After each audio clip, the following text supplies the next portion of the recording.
The billionaire mocked the bellboy until he found his company name on his ID. Are you slow? Or just pretending? The words hit the hotel lobby harder than the rolling suitcase that had just tipped over. Evan froze. He had one hand on the golden luggage cart, the other reaching for a suitcase that had slipped. The marble floor shined under the bright lights. Soft piano music played in the background, and guests moved like they were in a movie. But right now, all eyes were on him. And on the man yelling at him. The man in the dark gray suit. The billionaire. I'm talking to you, kid, the man snapped, checking his watch like every second of his life was worth gold. I said the presidential suite, not the penthouse. Do you even listen? Evan swallowed. I'm sorry, sir. I thought the man cut him off with a sharp laugh. You thought. He sneered. Don't hurt yourself. Just follow instructions. That's your job, isn't it? A couple by the front desk glanced over, then quickly looked away. No one wanted to be involved. No one ever did. Evan straightened the suitcase on the cart and kept his voice low. Yes, sir. I'll fix it. The billionaire took a step closer. He smelled like expensive cologne and power. And don't scratch my bags, he added. Each of these costs more than your yearly salary. Try not to breathe too hard on them. Evan felt his face heat up, but he kept his eyes on the floor. Double quotes. Yes, sir. The front desk clerk shifted nervously. The doorman looked away. Someone whispered, Isn't that Victor Hale? Another voice answered, Yeah, the tech guy. The billionaire. Victor snapped his fingers. Earth to bellboy, move. I don't have all day. Evan pushed the trolley toward the private elevator. The wheels squeaked softly. His heart felt heavier than the bags he was moving. This wasn't new. He'd been ignored, talked down to, brushed aside before. But something about this man's voice, the way he said you people, dug deeper than usual. In the mirrored wall of the elevator, Evan could see Victor behind him, scrolling his phone like Evan didn't exist at all. Halfway up, Victor spoke again without looking up. Tell me, kid, he said, you plan on doing this your whole life, pushing other people's success around on a cart? Evan stared at his own reflection. Brown eyes, tired eyes, eyes that had seen more than this man would ever guess. I'm just working hard, sir, Evan said quietly, like everyone else. Victor scoffed. Everyone else isn't me. The elevator dinged. The doors opened to the top floor. Plush carpet, soft yellow lights, silence that cost money. Evan pushed the cart out. Victor followed, glancing at him again. Next time, try not to mess up something as simple as a room number, he said. Some of us built empires. You can at least count.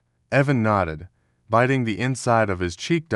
As he turned the cart, his lanyard caught on the handle and snapped. His ID card slipped out, sliding across the carpet. Oh great, Victor muttered. Now you're dropping things.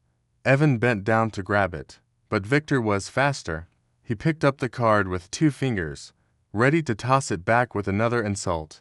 Then he saw the front of it. His hand stopped. His eyes narrowed. The music from the lobby felt far away now. Printed under Evan's name, in clear bold letters, was a logo. The same one on Victor's watch. The same one on his building. The same one on the giant billboard outside the city. His company's name. Victor's fingers tightened on the badge. What, he said slowly, did you say your name was? Victor held the ID badge like it was a piece of evidence. His jaw tightened. His eyes flicked from the card to Evan, and back again. Evan, he repeated slowly. Evan Turner? Evan nodded, confused. Yes, sir. Victor stared harder, as if the name itself was wrong. That's impossible, he muttered. This badge, this logo, this company. He held up the ID. Why does my company's name appear under your name? Evan didn't flinch. He just straightened up a little, the quiet strength in him rising. That's my internship badge. Sir, he said softly, I work nights at the hotel, days at your company. Victor blinked. Internship. His voice cracked like he hadn't said that word in years. Yes, Evan replied. I've been interning for almost 8 months.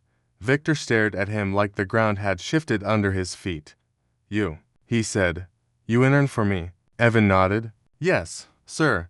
Victor's face twisted confusion, disbelief, something else he couldn't hide.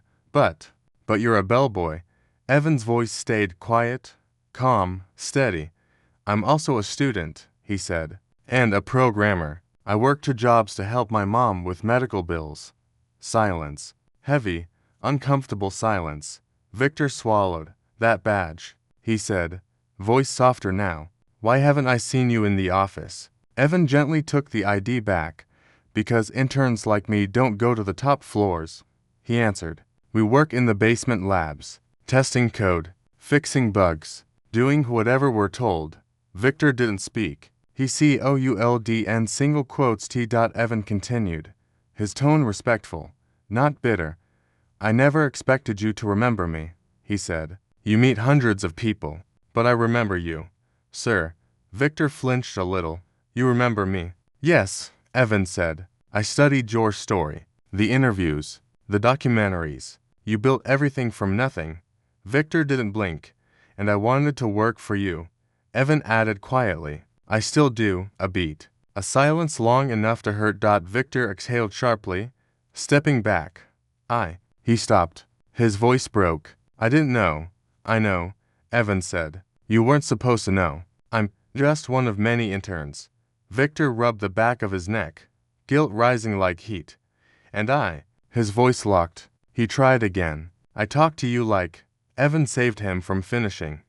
It's okay, sir, I'm used to it. Victor's stomach twisted. No, he said, shaking his head. No, it's not okay. Evan looked surprised. Victor stepped closer. His voice slower now, no arrogance, no sharp edges. Why didn't you say something earlier? Evan hesitated, then gave the simplest, most honest answer possible. Because people don't usually listen when you're wearing this uniform. Victor froze. The elevator hum, the quiet hallway, the soft hotel lights. Everything stood still for the first time. Victor Hale really looked at him. Not as a bellboy, not as a mistake, not as someone beneath him, but as a person, a young man carrying a whole world on his shoulders. Victor took a breath. Evan, he said softly, I think we need to talk. But before he could say another word, Victor's phone buzzed. A message flashed across the screen. Urgent. Board meeting moved to 4 p.m. The vote is happening today. Victor's face changed instantly. Evan saw it. Something big. Something dangerous. Something Victor wasn't ready for. Sir, Evan asked carefully, is everything okay? Victor looked at him, eyes sharp, troubled, and suddenly afraid of something he wasn't saying. No, Victor whispered. It's not. He looked at Evan like he needed him, like he suddenly realized this bellboy, intern, young man, was tied to something he didn't understand yet. Victor steadied his voice. Evan, he said, have you ever heard of something called... He stopped as footsteps echoed toward them. Someone was coming. Fast. And Victor's face went pale. Not here, he whispered. Not now. He grabbed Evan's arm. Come with me. Evan followed Victor down the hallway, confused but alert. Victor's steps were sharp, fast, almost panicked, nothing like the arrogant man from minutes ago. Sir, where are we going? Evan whispered. Victor didn't slow. To somewhere we can talk without ears. He muttered. They reached a side door near the service hall. Victor pushed it open, revealing a quiet staff lounge empty at this hour, humming only with the sound of an old vending machine. Victor closed the door behind them. For a moment, he just stood there, breathing hard, hands on his hips. Evan had never seen a billionaire look afraid.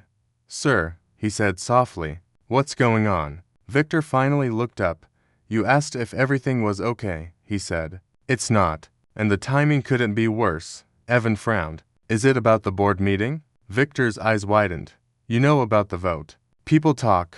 Evan replied. Even interns overhear things. Victor paced once, then stopped in front of him. Evan, today the board is voting on removing me as CEO. Evan froze. What? Why? Victor laughed bitterly. Because apparently, building a company from scratch isn't enough once you stop being useful. He ran a hand through his hair. They want me out, and they might actually get the votes. Evan swallowed. But what do I have to do with it? Victor stepped closer, lowering his voice.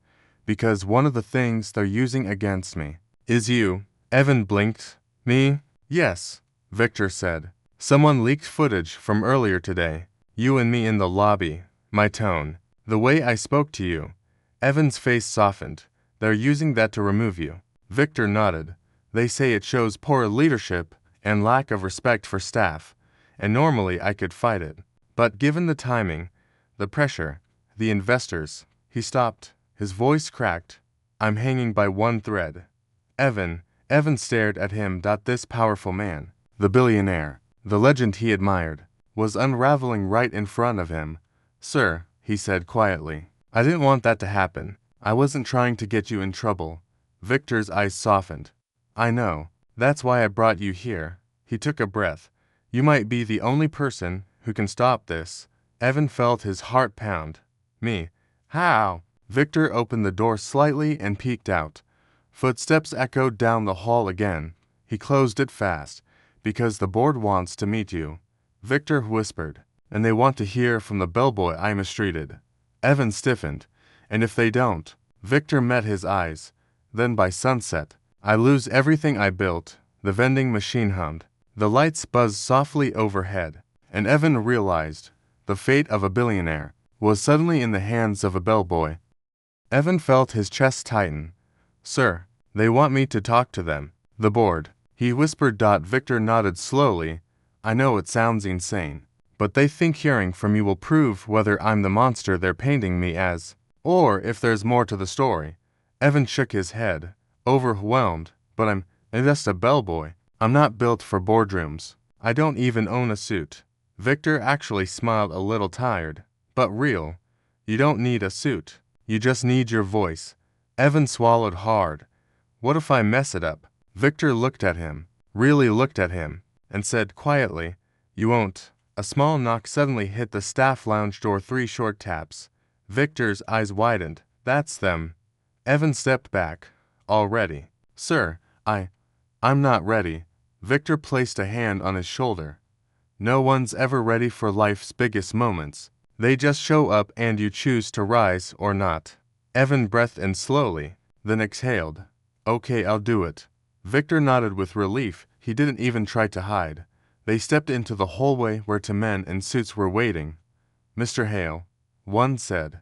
The board is assembled. They're expecting both of you. Evan felt small walking beside billionaires, but Victor stayed close, matching his pace, as if silently saying, I'm with you. They entered a glass conference room. Tall windows, long table, cold eyes. 12 board members turned toward them.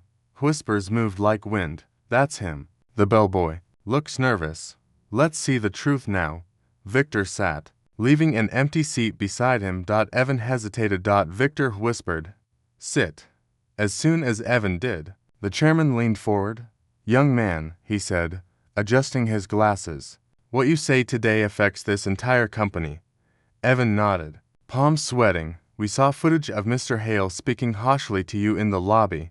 The chairman continued. We want to know, how were you treated? Evan opened his mouth then froze when he saw someone in the back, a board member, older, stern, staring directly at him. It was his grandfather's old business rival, the man who once tried to buy their family home for pennies. Evan's heart dropped. That man smirked. There it was. The twist. This wasn't about kindness or ethics. Evan realized. Someone wanted Victor gone for personal gain, and the bellboy was their weapon. Evan's pulse hammered in his ears. The boardroom suddenly felt colder. That man at the end of the table, Mr. Graves, leaned back in his chair with a smirk like he'd already won. Graves, the same man who once told Evan's mom, people like you don't own things, you rent life until someone richer takes it. Evan's stomach twisted. This wasn't about justice. This was a setup. The chairman cleared his throat. You may speak, son. Tell us how Mr. Hale treated you. Evan looked at Victor. Victor didn't blink, didn't signal, didn't push him. He just nodded once, silently saying, Tell the truth, whatever it is. Evan stood up slowly. His voice trembled at first. He did raise his voice at me, Evan said. He sounded frustrated, Graves smirked wider. The chairman nodded thoughtfully. And do you feel you were mistreated? The room leaned in. Evan looked down at his shoes. The worn ones he bought second-hand. The ones his mom told him to polish before his first day. He took a breath. Yes, I felt disrespected. A ripple of whispers. Victor lowered his head. But, Evan continued, louder. The room went quiet. Everyone has bad moments. Everyone slips. What matters is what they do after it. He turned toward Victor. And after that moment, he apologized. Graves sat up straight, caught off guard. Evan kept going. He listened to me. He helped me. He treated me like I mattered. A few board members looked at each other. Graves snapped. You expect us to believe that? Evan turned toward him slowly. I don't expect you to believe anything, he said softly. I'm just telling you what happened. Graves scoffed. Typical. Protecting the rich man for a pat on the back. Evan's eyes hardened. No, I'm protecting the truth. Victor looked up surprised. Grateful. Evan stepped closer to the table. You want to fire him based on one moment on a lobby camera. Then judge me, too. Because I've snapped at people before. I've said things I regret. But none of you put me on trial. One woman on the board whispered. He has a point. Evan continued. Double quotes. Mr. Hale didn't treat me like trash. He treated me like someone worth correcting himself for. How many CEOs do that? Silence. Then Evan turned directly to Graves. But I know why you want him gone. Graves' smirk vanished. Evan's voice softened, but it cut deeper than a shout. You don't care about kindness. You care about control. The boardroom froze. Graves' face flushed red. Victor looked at Evan like he was seeing him for the first time, and Evan realized he had just flipped the entire room. For a moment, no one breathed. Graves' jaw tightened, his fingers curling against the polished table. What exactly are you accusing me of? He hissed. Evan didn't flinch. I'm not accusing you of anything, he said softly. I'm just saying, you've wanted Mr. Hawley's seat long before today. Gasps. Whispers. A pen dropped somewhere down the table. Graves slammed his hand down. This is nonsense. He's a bellboy. He doesn't know anything about corporate politics. Evan took a single step forward. Maybe, but I know people. He pointed gently toward Victor. And I know when a man speaks out of stress. And when a man speaks out of cruelty. Then he turned toward Graves. And I know when someone is pretending to care. Graves' face turned red. You little. Enough, Victor said quietly. His voice wasn't loud, but it cut through the tension like a blade made of truth. Victor stood, adjusting his jacket. If you want to fire me, do it because I failed? Because I made bad decisions? Because I lost money? But don't hide behind the kindness of a young man and pretend you're protecting the company. The board members shifted in their seats. Victor continued. Evan didn't ask to be dragged into politics. He's here because some of you, his eyes landed on Graves, decided to weaponize him. The chairman cleared his throat. Mr. Hale, emotions are running. No, Victor interrupted, calm but firm. This has nothing to do with emotions. This is about integrity. He looked at Evan. And this young man has more of it than half the room. A few board members nodded slightly, whispering among themselves. Graves clenched his teeth. You're trying to twist the narrative. Evan stepped forward again. No, I'm giving you the part you left out. He turned to the board. You didn't see what happened after the camera footage ended? Mr. Hale didn't walk away. He apologized, and not the fake corporate kind, a real one. And then he helped me like a human being. A woman on the board leaned forward. Is that true, Mr. Hale? Victor hesitated, then nodded. Double quotes. Yes. I regretted how I spoke, and I told him so. Evan added softly, and he meant it. I can tell when someone's lying. He wasn't. Silence. The chairman folded his hands. Mr. Graves, did you obtain the footage yourself? Graves stiffened. That is irrelevant. It's very relevant, the chairman replied. Graves' lips pressed into a thin line. Evan glanced at Victor. Victor glanced back. And in that quiet exchange, they both knew the same truth. The tide was turning. But the battle wasn't over. Not yet. The chairman leaned back slowly, studying every face at the table. Mr. Graves, he said, voice low, I'll ask again. Did you obtain that footage yourself? Graves swallowed hard. His silence was the answer. A murmur rippled down the board. One member whispered, "This is bad. Very bad." Another leaned toward the chairman. He bypassed protocol. Graves shot up from his seat. "You're all fools." He publicly humiliated an employee. He apologized. Evan said calmly. He still humiliated him. "And you," Evan replied softly, "humiliate people every time you open your mouth." The room went dead still. Graves' face twisted with rage. "You think because you're some bellboy with a speech that you get to talk to me like that?" Evan didn't raise his voice. "I'm talking to you like a man." Victor looked at Evan with something almost like pride. The chairman tapped the table sharply. "Enough. This is a board meeting, not a playground." Graves pointed at Victor. "He's unstable, emotional, unfit to run this company, and I have 4 investors ready to back me as replacement." The room reacted instantly, a mix of shock, concern, anger. Evan stepped forward slowly. "May I say one last thing?" The chairman nodded. Double quotes, "Go ahead." Evan looked around the table, meeting every pair of eyes, not with fear, but with honesty.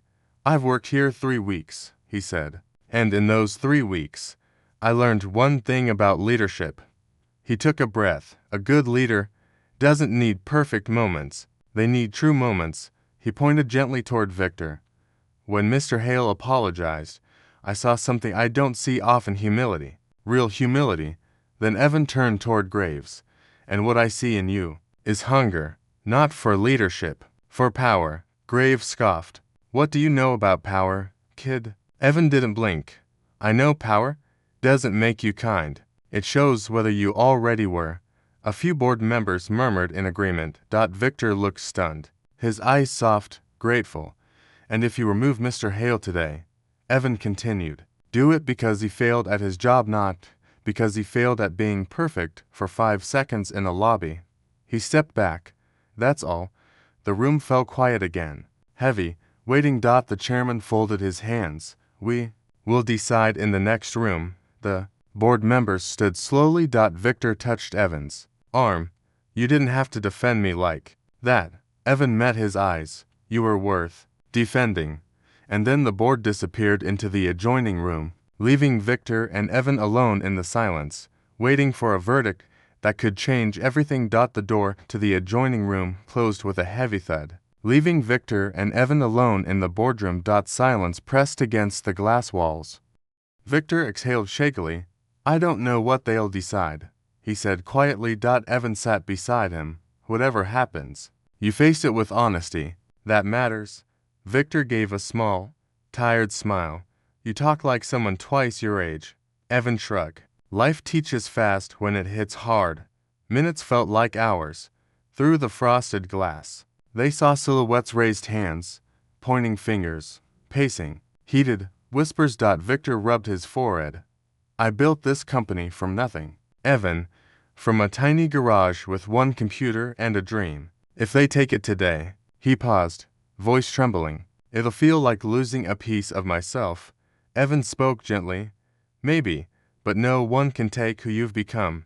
Before Victor could respond, the door opened. The board entered silently, forming a semicircle around the table. The chairman stepped forward, expression unreadable. "Mr. Hale," he began, "we have made our decision." Victor held his breath. Evan gripped the edge of his seat. The chairman continued, "3 members voted for your removal." Victor's heart dropped. "But 9 voted to keep you as CEO." Victor's eyes widened. Evan gasped softly, You're keeping me." Victor whispered. The chairman nodded. "Firmly?" "Yes, because leadership is not measured by one mistake, it's measured by how quickly and sincerely you correct it." A few members smiled at Evan. "And thanks to this young man," the chairman added, "we saw the full truth, not the edited version Mr. Graves presented." Graves shot up. "This is ridiculous. You're siding with a bellboy over me. You tried to manipulate the board." The chairman snapped. "Effective immediately. You are removed from your position." Security stepped forward as Graves sputtered in disbelief. Victor turned to Evan. "Eyes shining. You saved my career." Evan shook his head. No, sir. You saved your own. I just told them what you showed me. Victor placed a hand over his shoulder. Voice soft, then let me return the favor. Evan frowned. What do you mean? Victor smiled. How would you feel about a promotion? Something far bigger than carrying luggage. Evan froze. Sir, are you serious? Victor nodded. I don't want someone who speaks well. I want someone who speaks truth. Be my assistant. Learn the ropes. Grow with me. Evan couldn't speak for a moment. Then, I'd be honored. Victor laughed softly, relieved and proud.